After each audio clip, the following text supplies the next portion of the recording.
You are looking at Julian's pronunciation guide, where we look at how to pronounce better some of the most mispronounced words in the world, like this other curious word. But how do you say what you're looking for today?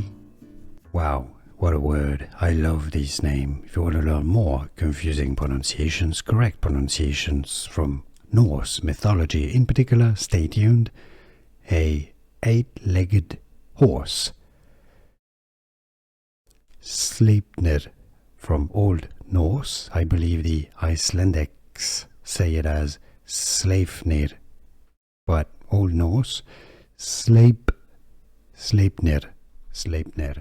Here are more videos on how to pronounce more confusing words and names too many mispronounced. Like this video if you found it useful. I appreciate your support. I'll see you soon and thanks for watching.